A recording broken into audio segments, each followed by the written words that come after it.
Yeah, Friday, 21st of August, about 5:30. It's been unbelievably take your breath away, hot and humid over here. High is well over 100. Today it's cooled off to 100. We got high clouds, no chance of rain. Winds are coming out of the east,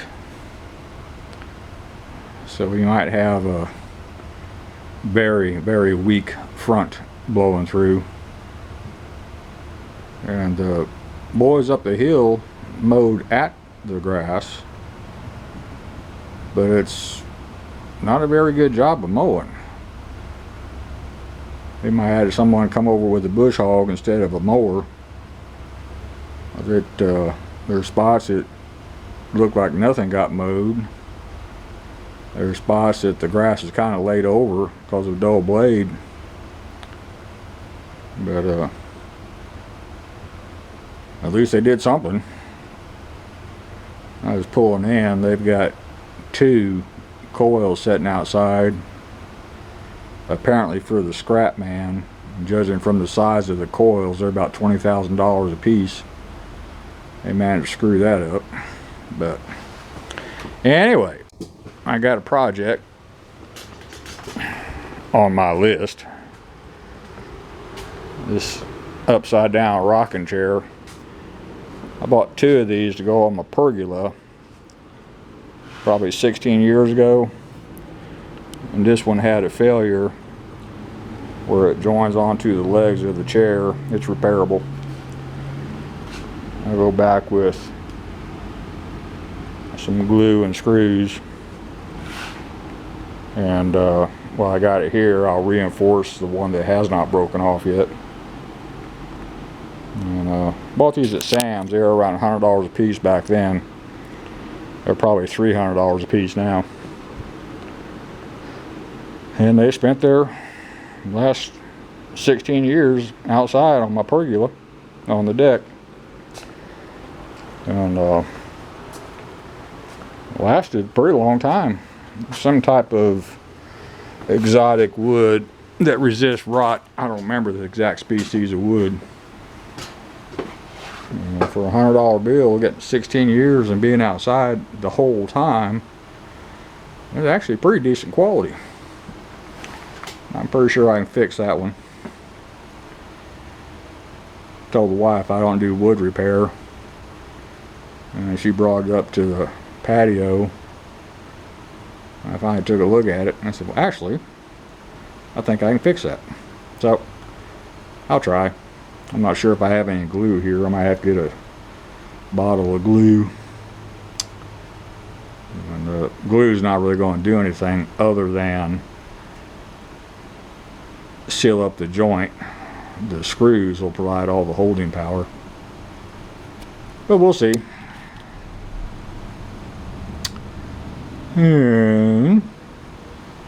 I'll fill up the bird feeders and bird bath, of course, while I'm here. I got my water bill for the past 30 days at the house.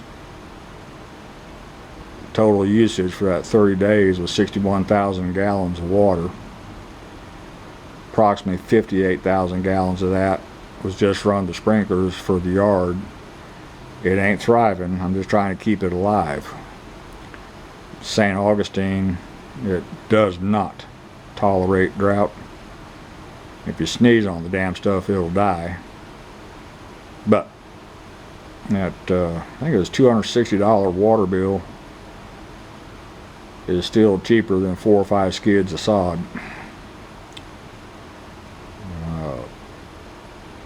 Condition my back is in, I'd have to hire that out. There's no way in hell I can lay sod now. And my neighbor down the hill from me, he's not watering his yard and is dying. He's got St. Augustine too. But that's his choice. This is Texas, and this is America. If you want a dead yard, let her die. I prefer not to have a dead yard. And it's just Texas heat and a drought. This is a La Nina year, So it's a very enhanced period of heat and drought. Usually get a break, hopefully, next month. And like I said, today it's only 100, so it's cooled off about 6 degrees. So we'll see. What are you gonna do?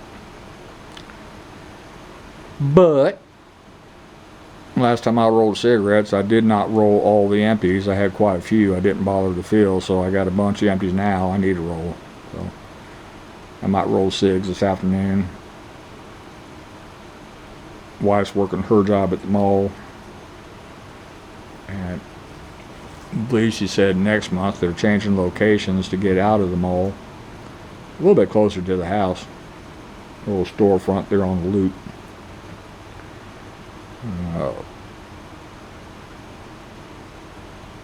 Yes, we still have a mall here, and yes, people still go to it, but the rents are very high, and the mall also takes a cut, a percentage of your sales as part of the rent too.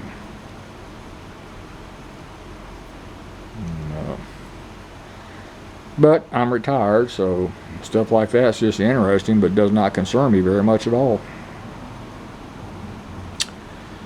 But anyway, let me go fill up the bird feeders and the bird bath. See if I got some glue up here, and roll some cigs. That's all for this one. Thank you.